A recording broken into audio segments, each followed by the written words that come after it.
Dios les bendiga, hermanos. ¿Cómo están este domingo tan hermoso que el Señor nos concede? Vamos a ver la lección el día de hoy número 8.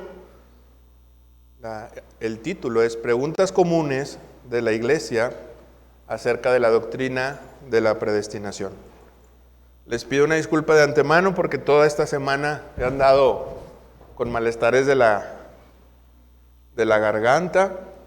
Entonces el Señor nos dé ahí la gracia para poder terminar esta clase con la menor cantidad de gallos e inconvenientes. La lección del día de hoy, como vamos a ver, es preguntas comunes de la doctrina de la predestinación.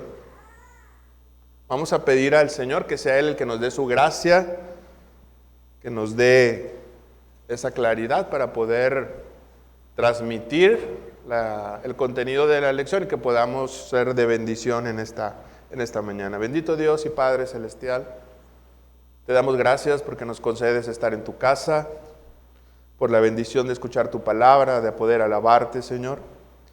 Gracias te damos y ahora te rogamos que sea tu bendito Espíritu, Señor, el que me conceda la claridad, la sencillez para poder transmitir esta clase, Señor.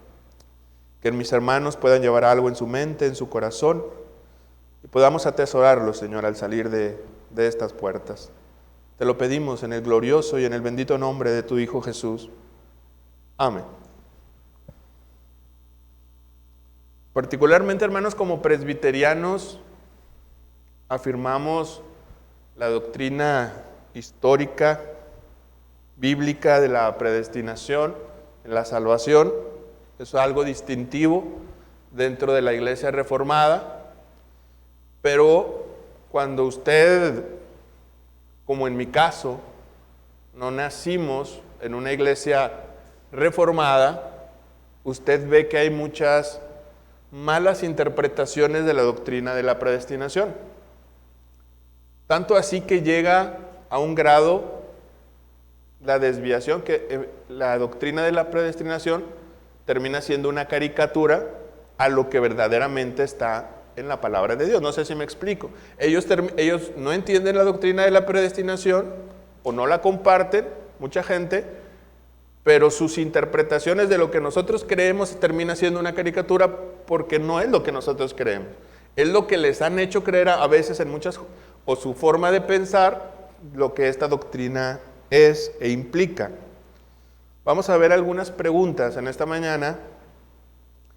Y antes de comenzar yo, no sé si usted como creyente, como miembro de una iglesia presbiteriana, ha tenido conflicto, y le pido sinceridad en esta mañana, ¿ha tenido conflicto con la doctrina de la predestinación? ¿En algún momento en aceptarla? Sinceramente. Porque a veces, tanto incrédulos, que son generalmente el que se burla de esta doctrina, pero a veces también con sinceridad hay dudas que un creyente puede tener de esta doctrina. Yo le pregunto, ¿usted ha tenido alguna pregunta o algo que no le cuadre en la doctrina de la predestinación?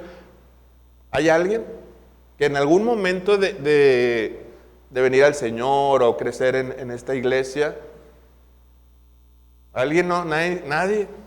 Mira, Abdel es el sincero y también David. ¿Cuál ha sido la pregunta que te chocaba, Abdel, en la doctrina de la predestinación? Pues sobre todo el punto de cuando dices, si Dios es justo, ¿por qué Él estableció que algunos habrán de ser salvos y otros no? Entonces, como que nuestro pensamiento humano es que para poder ser justo tienes que haber dado la oportunidad a los dos, y eso es lo que empieza a dar vueltas en tu cabeza hasta que comprendes que Dios es soberano y Él es el único que tiene derecho para decidir una cosa o la otra. De hecho, lo que dice Abdel es algo muy cierto. A veces, cuando entendemos apenas la doctrina de la predestinación o la estamos aprendiendo, nos las están enseñando, nos hace ruido esa palabra de la justicia, ¿verdad? Porque para algunos, el hecho de que la salvación sea para algunos, que Dios haya escogido, como que la naturaleza humana te dice, no, es que debe de haber ser para todos. Y hay una semilla del pensamiento que hay algo de injusticia, ¿verdad? A veces no lo decimos, pero lo pensamos. Pero esto vamos a verlo durante la clase, la pregunta de Abdel, perdón, el comentario de Abdel lo vamos a ver más adelante. David, ¿algo te hacía ruido también?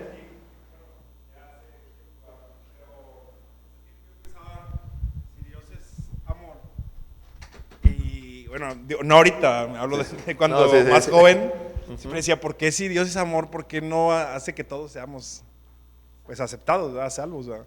A mí se me hacía algo muy, muy complicado de entender, el decir por qué, si Él tiene el poder de decir mejor, pues por qué no todos son buenos y ya todos nos va. Bueno, ese era mi pensamiento cuando apenas estaba involucrándome más en este tema, y si Él se me hacía como que, ¿por qué no?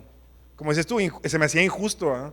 Decía, ¿por qué no mejor si Él puede, por qué no lo hace para que sea para todos, ¿verdad? El pensamiento, generalmente el mismo pensamiento en ambas hermanos, en Abdel y en David. A veces el tema, y esto es una objeción también a veces de las personas que no son cristianas, la palabra injusticia, es que debe de ser, obviamente dice para todos, ¿verdad? Pero vamos a ver en la clase las implicaciones. Sí, David.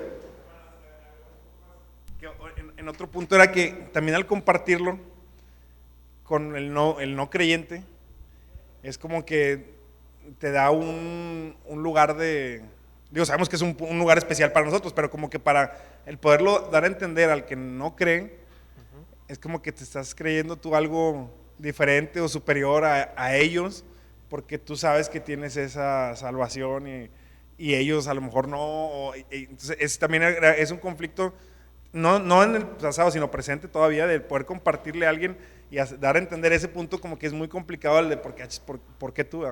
De hecho, el tema de la predestinación toca muchas susceptibilidades, sería la palabra, porque ahora, sobre todo en estos días presentes, de tanta sensibilidad en las personas, ¿verdad? Que cualquier cosa les incomoda, el hecho de que tú sí y yo no, me estás descartando y me estás creyendo en un sentido de que tú eres superior o eres más amado por Dios que yo. Pero vamos a ver también que en la palabra de Dios esto no es así, ¿verdad? Entendiendo bien, ahora, algo que mientras David hablaba vino a mi cabeza, Dios no nos manda a evangelizar trayendo la doctrina de enseñando la doctrina de la predestinación.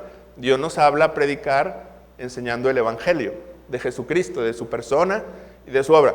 Ese es un error que también podemos cometer, creer que compartir la doctrina de la predestinación es una forma de evangelismo, cuando lo que nos presenta la palabra del Señor, nos ordena es compartir simplemente el evangelio. Como cristianos debemos conocer este tema, entenderlo, glorificar a Dios por ello, pero no es la forma, ¿sabes qué? Bueno, si eres salvo, ven a Cristo. No, tampoco, esa no es la forma de llevar a las personas a Cristo. Pero bueno, la primera pregunta, hermanos, que surge es, ¿puede ser una persona moralmente libre y responsable de sus actos si sus actos ya han sido previamente preordenados por Dios?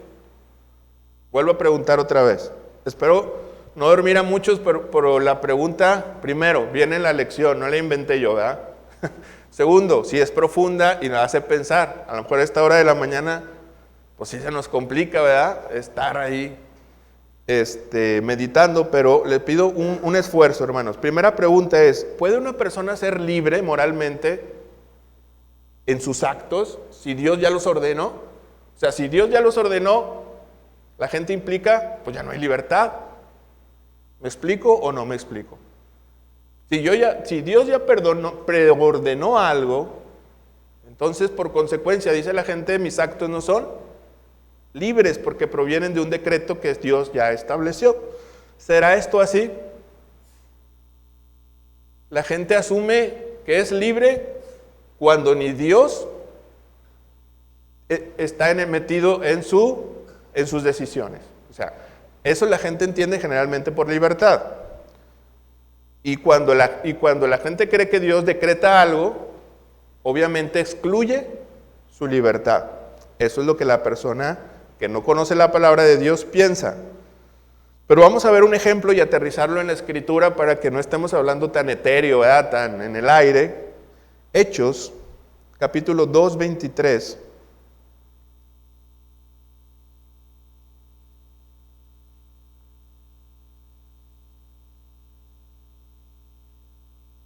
Si alguien puede leerlo, por favor.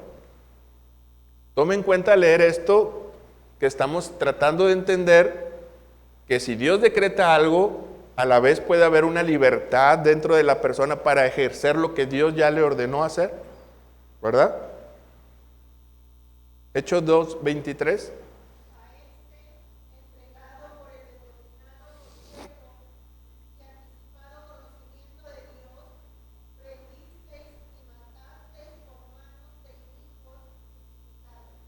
Gracias, hermana. Fíjese que analiza este texto, hermano, y a la vez dice que Dios ya determinó que esta acción, que es la muerte cruenta de nuestro Señor, se iba a realizar. Eso proviene de un decreto de Dios. Pero a la vez, a estas personas que lo realizaron, no dice por mano de inocentes, puesto que Dios ya lo había determinado. ¿Cómo los califica la palabra del Señor? ¿De qué? Inicuos. Ahí está el secreto del punto, hermano. Mientras que Dios estableció esta acción, que fue la muerte, la crucifixión de su Hijo, Dios ya la había ordenado o preordenado. Estas personas no son inocentes, o sea, no son meras máquinas, no son meros objetos sin conciencia. La Biblia dice que son inicuos, los califica de inicuos. Esto es la clave.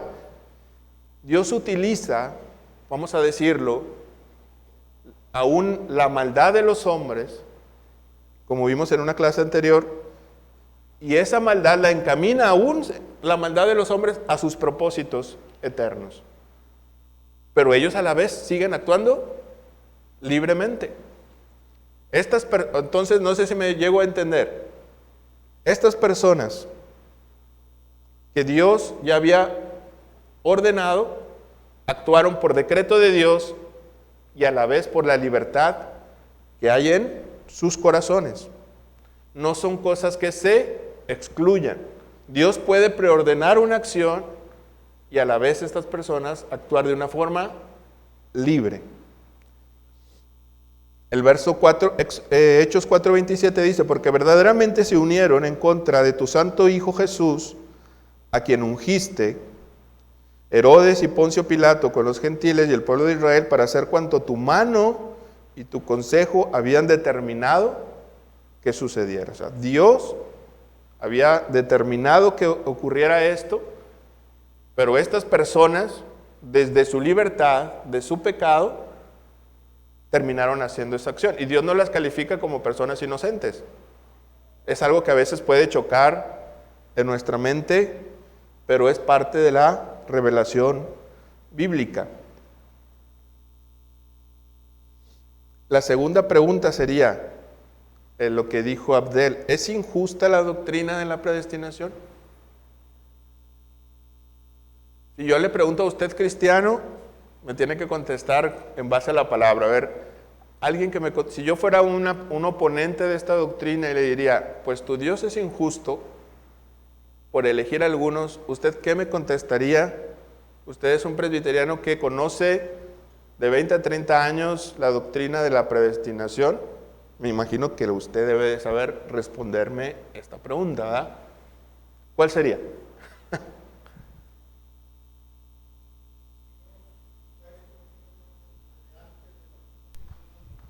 Porque dice ahí en Romanos, en su capítulo,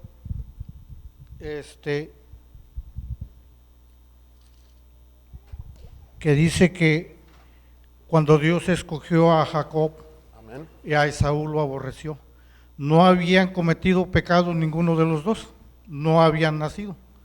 No para decir, pues Jacob es bueno y Esaú se portó mal. No, dice que Dios ya los había escogido, ¿sí? Por eso dice, a Jacob amé y a Esaú lo aborrecí. Ahora nosotros como creyentes en Cristo debemos estar conscientes y darle la honra y la gloria a Dios, porque nos permite formar parte del cuerpo de Cristo, que somos su iglesia. Si alguno no se considera así, escogido o predestinado, entonces no es un verdadero creyente. Entonces, nuestro Señor, el apóstol Pedro dice que Jesús fue predestinado desde antes de la fundación del mundo. Ahí en la carta de Pedro dice de esta manera, dice así, en el capítulo 1, su versículo 20 de la primera carta de Pedro dice, ya destinado desde antes de la fundación del mundo, se está refiriendo a nuestro Señor Jesucristo y está diciendo que hemos sido comprados con la sangre preciosa de nuestro Señor Jesucristo. Entonces la predestinación para nosotros como creyentes, como presbiterianos, debe estar latente en nuestras vidas, que no es injusto Dios. Por eso el apóstol Pablo dice, ¿es acaso injusto Dios, hermanos? ¿Qué le puede decir el barro al alfarero? Oye, ¿por qué me hiciste con una oreja? ¿O por qué me hiciste un pico? ¿O por qué me hiciste así? No se puede decir, no se puede cuestionar a nuestro Dios. Debemos estar conformes y felices, bienaventurados de que Él nos haya escogido. Ese es mi punto de vista, hermano. Bíblicamente. Gracias, hermano. Fíjese, hermano, ayer platicaba con mi esposa y en la plática le decía, hablábamos sobre Romanos 9, capítulo 9, y dentro de mí le decía, oye, ojalá algún día, es una sugerencia, ¿verdad? Estudiemos también el libro de Romanos, que probablemente es la carta para muchos teólogos más importante escrita del apóstol Pablo, porque está llena de doctrina, de principio a fin, y ahí claramente está la doctrina de la predestinación. Pero a lo que voy es, el ejemplo que pone el hermano es la base, el sustento del Romanos capítulo 9, donde el apóstol Pablo demuestra esta doctrina.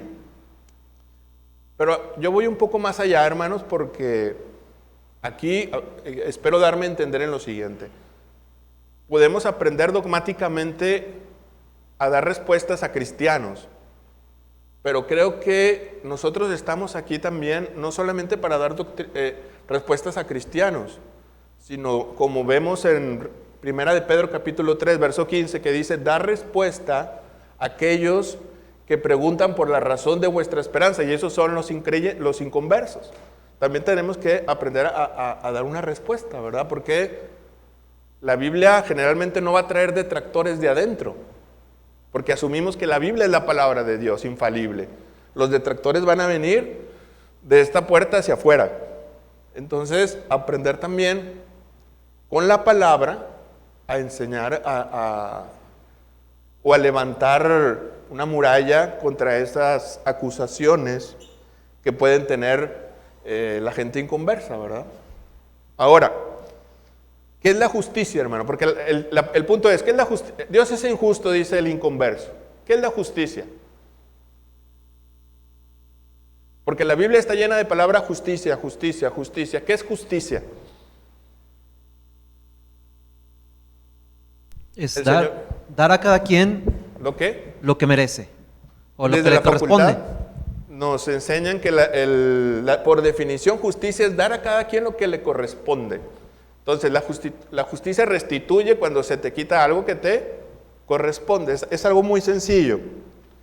Ahora, por definición, ¿qué le corresponde al ser humano por su estado de pecado? Romanos 3:23. ¿Qué dice? Porque la paga del pecado es muerte. Ok. Tu Dios es injusto, me podría decir un inconverso. ¿Por qué es injusto? Porque da a unos sí y a otros no. Ok. Vamos a seguir adelante entonces. Le podríamos decir qué es lo justo que mereces tú. No, es que todos mereceríamos el cielo. Bueno, la Escritura me enseña que lo que todos merecemos es la condenación. Es la muerte. todo el género humano, por ser rebeldes a Dios por naturaleza, merecemos la muerte. ¿Quieres una paga? Esta es la paga que mereces, la muerte.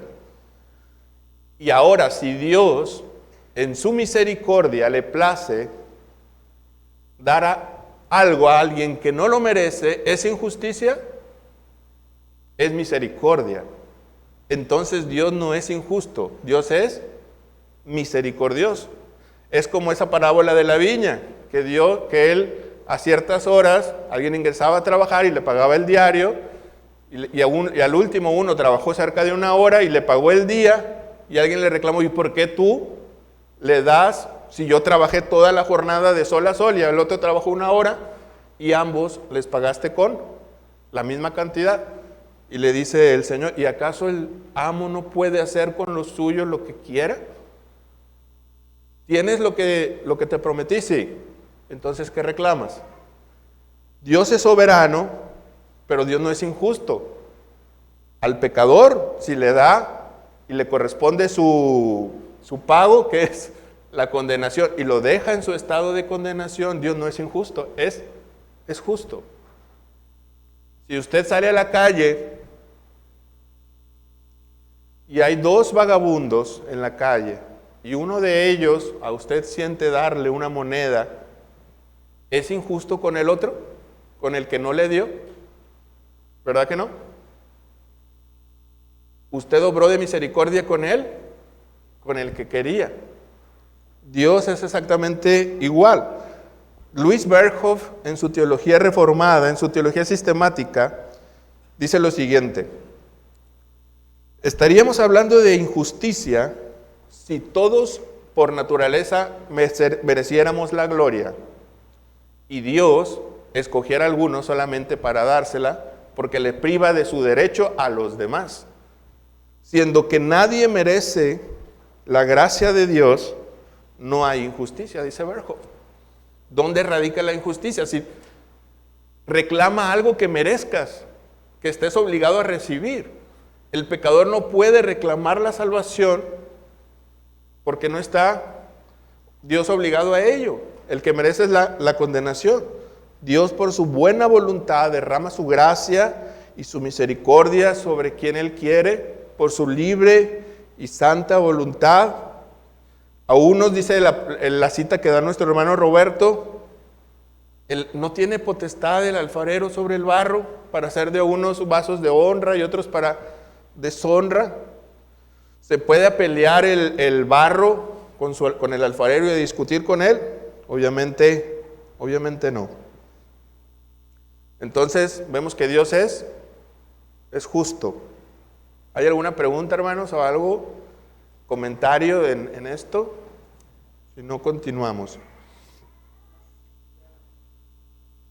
Nada más quería comentar en la forma en que en algún momento yo comprendí esto en la práctica, más que nada.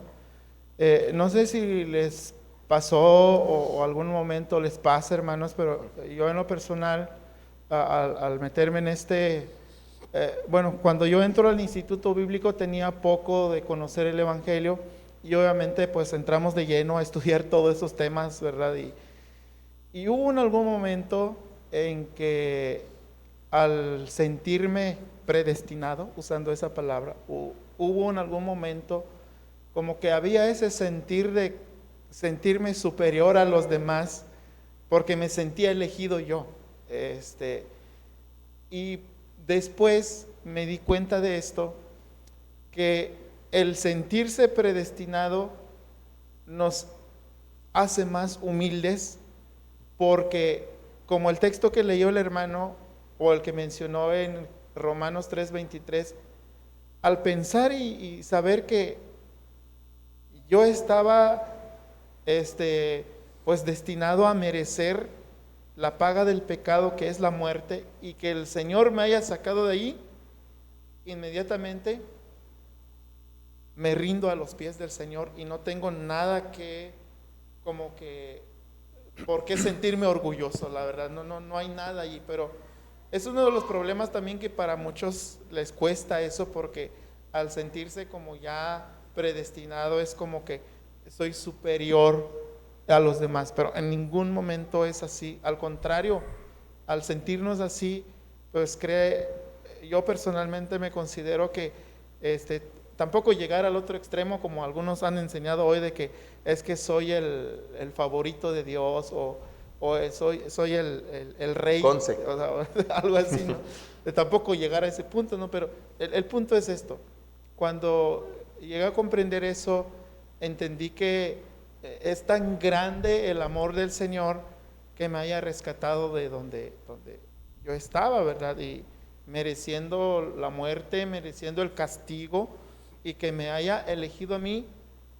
El detalle también de esto que yo he compartido con varios es que siempre se preguntan ¿por qué no eligen a los demás? Y hay un punto en donde llegamos, creo, en donde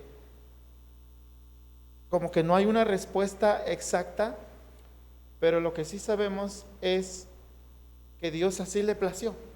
Y una ocasión recuerdo que un hermano nos dio un ejemplo, agarró en su mano frijoles negros y dice, intencionalmente lo hice, dice, este es el ser humano, frijolitos negros, todos somos de la misma naturaleza.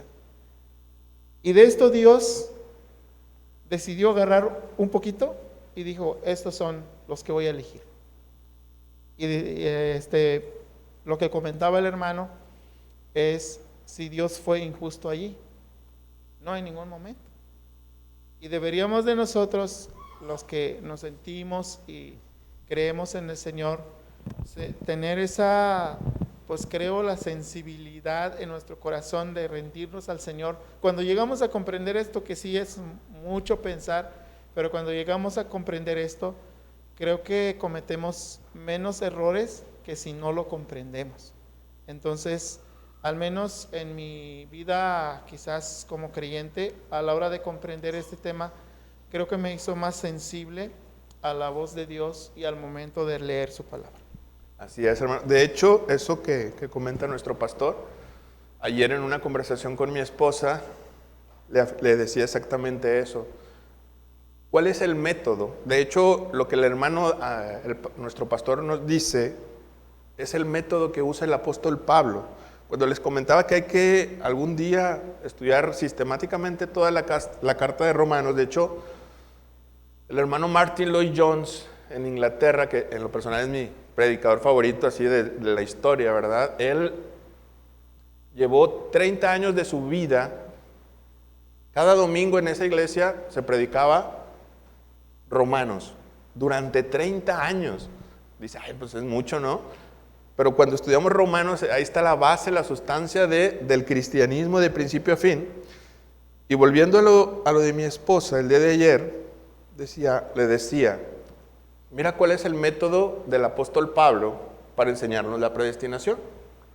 Romanos es una carta muy peculiar, que es sistemática, o sea, él paso a paso quiere enseñar algo y empieza desde las bases, va tomando forma, y en el capítulo 1, si usted puede darle una escaneadita, él empieza viendo que todos los gentiles eran pecadores, a todo mundo nos quiere poner en el mismo saco. Capítulo 2 de Romanos, esos judíos tremendos que creían que ellos por tener la ley le dicen, no, tú también igualmente como el gentil, aunque él se lleva hombre con hombre, mujer con mujer, si tú mientes y aunque estés en el mismo altar de Dios, estás en el mismo estado. El capítulo 3, las obras de la ley no te van a salvar. Y entonces lo que hace el apóstol Pablo parece que es deprimirnos, porque nos pone en un estado de pecaminosidad primero, antes de hablarnos de la gracia, nos pone en un estado de humillación para ver de dónde te saca el Señor.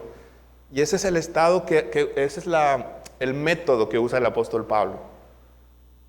Entonces, ese mismo método usa primeramente el Espíritu Santo también. Primero nos redarguye, nos humilla y nos lleva a Cristo y nos hace ver lo que somos en Él. Entonces, la doctrina de la predestinación no empieza en Romanos 1, empieza en Romanos, ya como en el capítulo 9, empieza a exponerla con más claridad. ¿Por qué? Porque como decía nuestro pastor, primero Dios nos da unas 3 o 4 cachetadas, según el caso de cada quien, nos ubica en nuestra realidad y después nos habla de la gracia y la misericordia para que valoremos de dónde y de qué estado el Señor nos ha sacado. Para no retrasarnos, pregunta número 3. ¿Soy elegido? Creo que aquí sí puede haber algún caso donde exista este malentendido. ¿Soy elegido porque Dios previó en su conocimiento que yo iba a venir a Él a creer en fe? No sé si alguien en algún momento entendió la elección como ese previo conocimiento que Dios tenía de que iba a venir y a creer en Él. O sea, de mi libertad iba a creer en Él. ¿Hermana?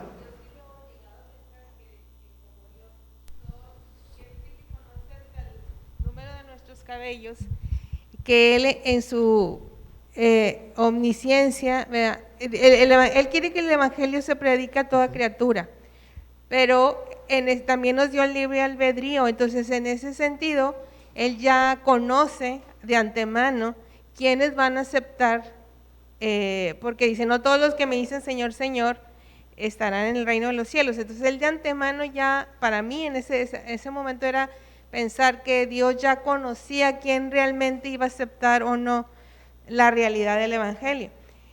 Y otra parte que a mí me tocó experimentar con mi hijo cuando, el del medio, cuando escuchó la teoría de la predestinación, él decía, entonces nada de lo que yo haga, era su cuestionamiento de joven, de adolescente, nada de lo que yo haga va a contribuir si el Señor no me tiene elegido. O sea, yo no puedo hacer nada humanamente, ¿verdad? Pero pues el Señor ya va trabajando con nosotros, pero sí, yo sí lo llegué a pensar, o sea, de que es parte de su conocimiento, de su omnisciencia, que Él ya sabe qué corazones realmente van a ser tocados por su Evangelio. Sí, de hecho es algo que ronda por nuestra cabeza, ¿no? Algo bueno debió, yo lo he escuchado en cristianos, ¿verdad? No en esta iglesia, gracias a Dios. Pero sí he escuchado la frase, es que algo bueno Dios vio que tenía que tener yo y por eso el Señor me escogió. Vemos la palabra del Señor y dice que no hay nada, no hay algo rescatable ni en usted, ni en mí, ni en nadie que Dios pueda escoger, sino su libre y bendita misericordia. Dice, tus obras son trapos de inmundicia. Y si sabe, si ha escuchado qué son esos trapos de inmundicia, ¿verdad? Eran los desechos. Antes no había toallas sanitarias, eran paños. Entonces la Biblia usa ese eufemismo como un trapo de inmundicia, algo que era despreciable, un desecho. Esos son nuestras obras, sin la gracia de Dios. Necesitamos la gracia y la misericordia de Dios. Una vez a un hermano en otra iglesia, recién convertido, yo había escuchado esta palabra. De hecho empezaba a escuchar un mensaje de Spurgeon, de esos que les ponen audio. Y le digo, hermano, ¿qué es esto de la predestinación? Ah, mira, Ray, muy sencillo. Si tú estás en Cristo, eres predestinado. Entonces él afirmaba, si tú estás en Cristo es porque Dios preveyó que ibas a creer en Él y entonces ya Dios te llamó predestinado. Entonces yo, no, pues no me convence, o sea, no me convenció. Entonces, una de estas implicaciones sería que verdaderamente el que escogió a Dios era yo a Él y no Él a mí, ¿verdad? Primeramente, una implicación lógica sería, si yo decidí creer libremente en Él, si Dios no me escogió, sino yo fui el que lo escogí a Él, entonces la Biblia debería decir el que yo predestiné creer en Dios, pero obviamente esto no tiene base bíblica. Hay un libro, hermanos, que compré hace mucho tiempo, se llama De la voluntad determinada. Lutero, el reformador, no sé si usted ha escuchado a este hombre de la Edad Media que se llama Erasmo de Róterdam. Erasmo de Róterdam era un humanista, de hecho es un escritor reconocidísimo en la literatura universal, era un erudito de su tiempo, y él empieza a intercambiar correspondencia con Lutero, porque él creía que había una libertad en el hombre para creer en Dios. O sea, que Dios había dotado al hombre de una libertad para creer sin la gracia, o sea, simplemente una libertad innata para creer en Dios. Y Lutero, bíblicamente, filosóficamente y teológicamente le dice, estás completamente equivocado.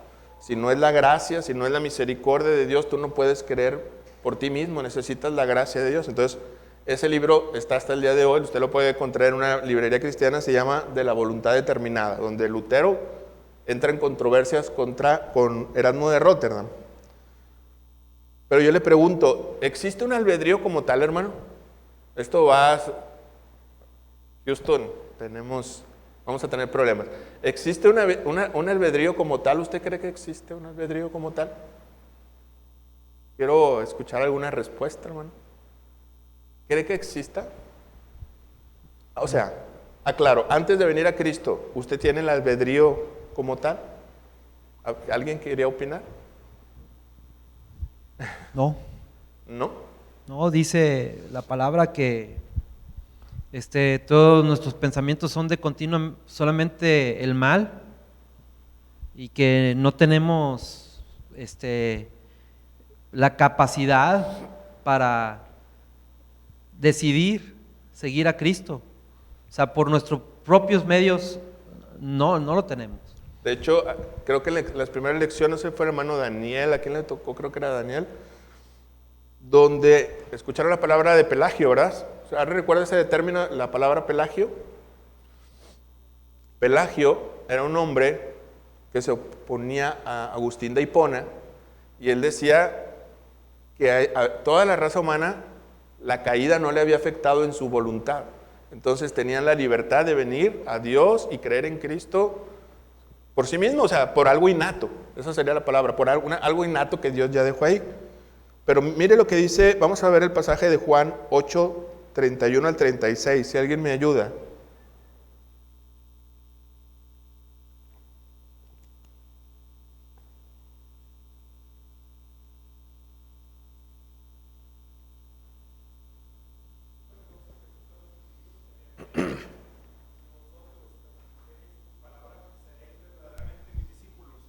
Conoceréis la verdad y la verdad os hará libres. Gracias.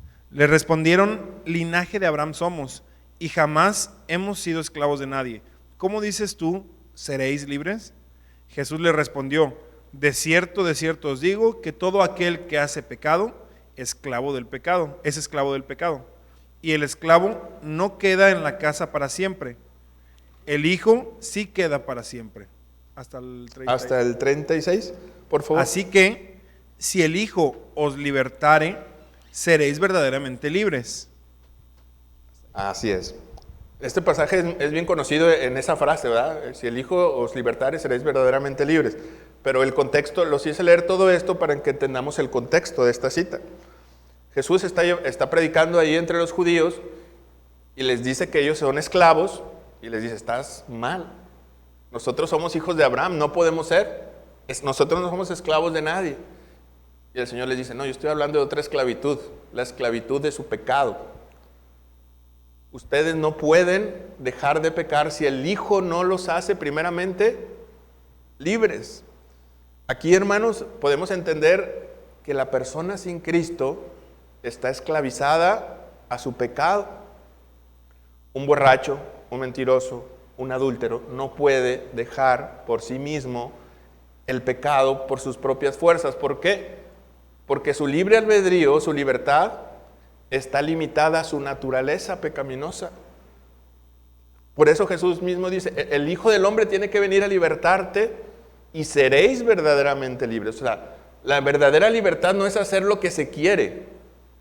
La verdadera libertad radica en hacer lo que se debe, lo que está en la palabra de Dios. Dígale a un inconverso, dice, no, yo soy libre, yo lo dejo cuando quiera, yo esto lo dejo. Es mentira.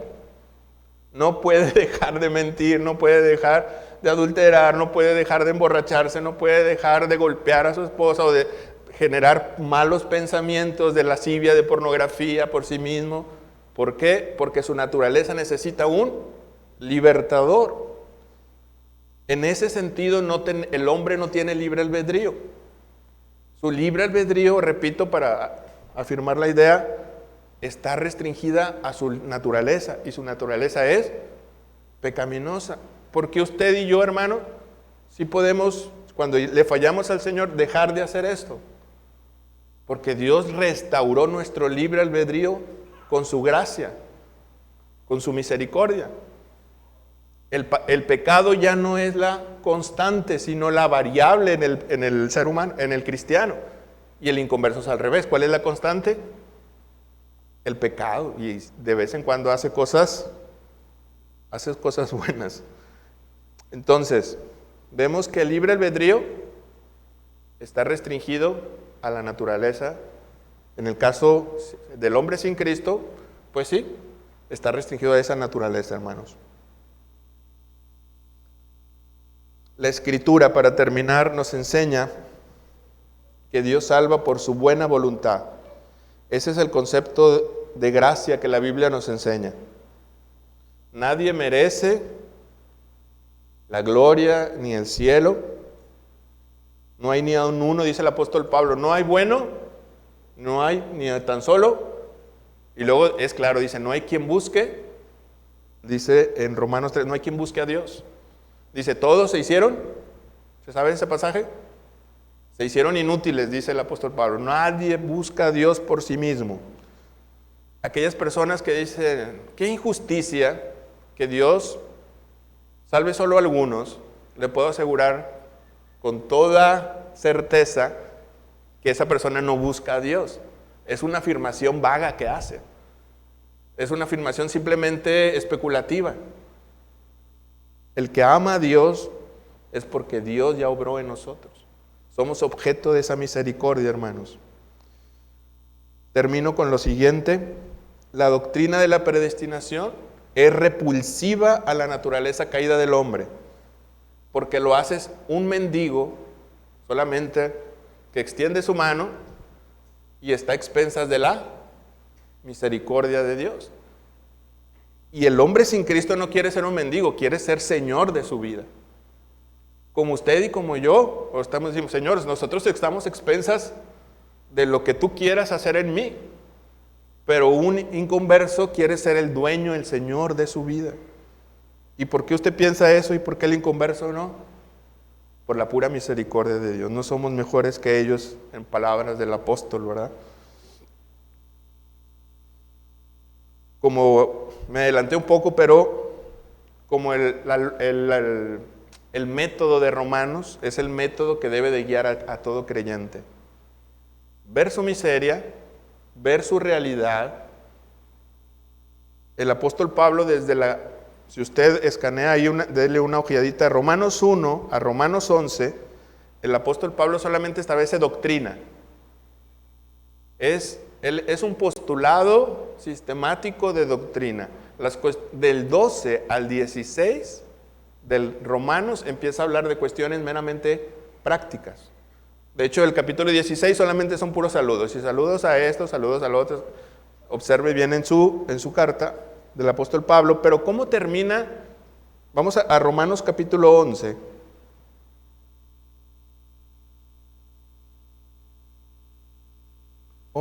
Verso 33.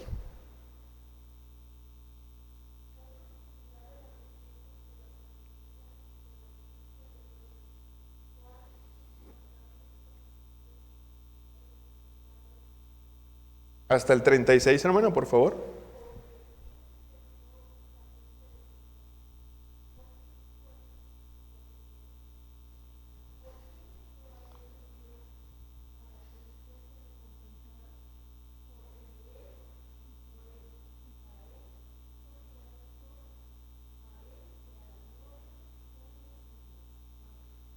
Gracias, hermana. O sea, el apóstol Pablo está terminando lo que tenía que decir en cierta manera sistemáticamente de doctrina. Ya después empieza, si se fija en el capítulo 12, él empieza a decir, así que, o sea, ya todo lo que les dicté de doctrina, ahora sí, llévenlo a una manera práctica.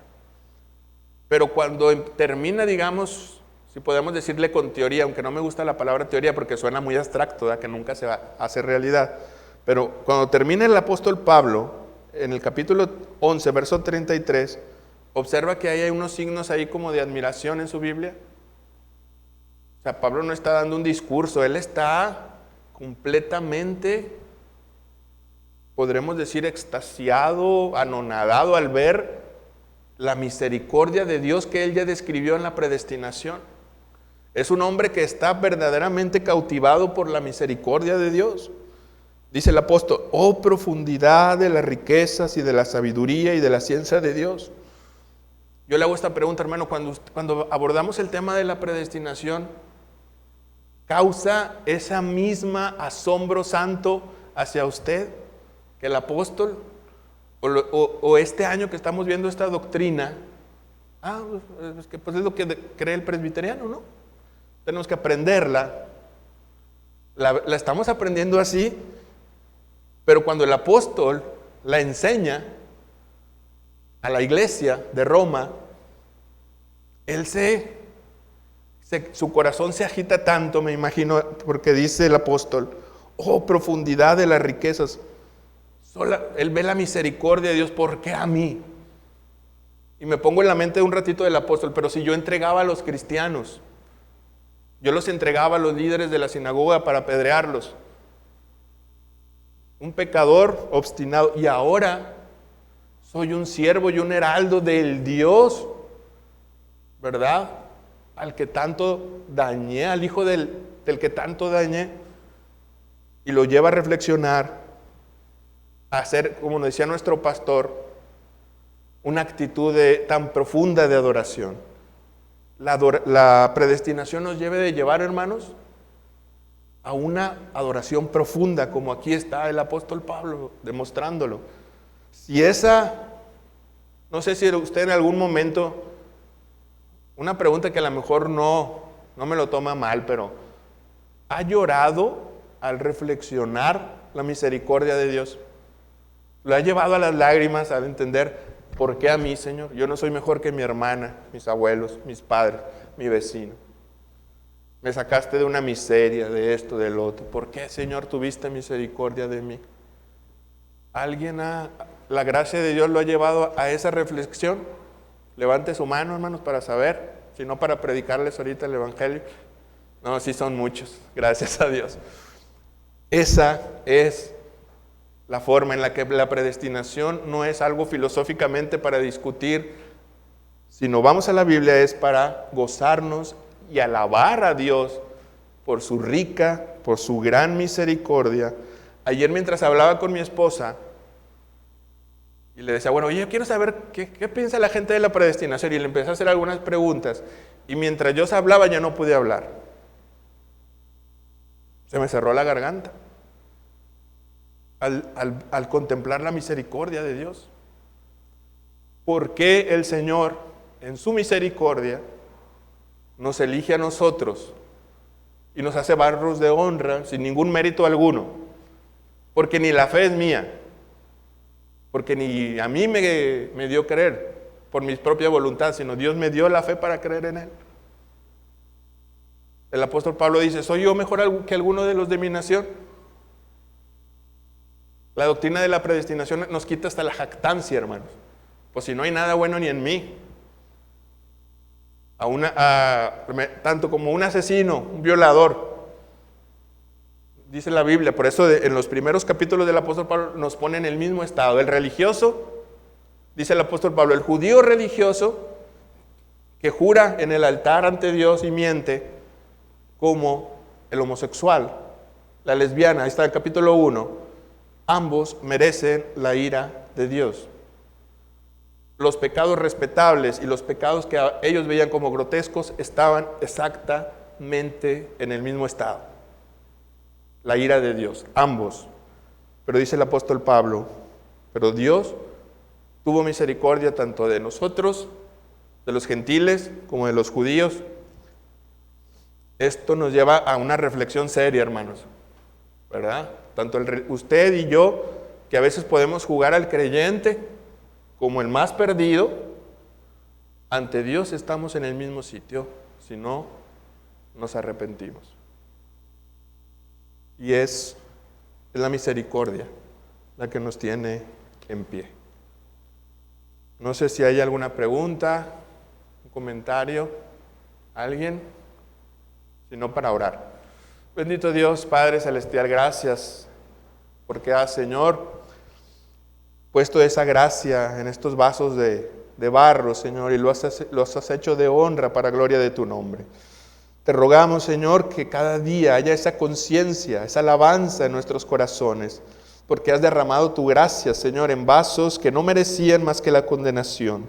Ahora nos llamas tus hijos, herederos, Señor, de la gloria, solo por tu bendita y por tu santa voluntad. Gracias, Señor. Te rogamos que esta enseñanza pueda dar fruto en cada uno de nosotros y que cada maestro que nos permites estar aquí, Señor, tengamos esa conciencia, que sigas derramando tu gracia sobre cada uno de nosotros. Llévanos hoy con bien, guarda a mis hermanos en su semana, bendíceles, sosténles, fortaléceles, Señor, y que podamos reunirnos otra vez para exaltar tu nombre. En el nombre de Cristo te lo pedimos. Amén.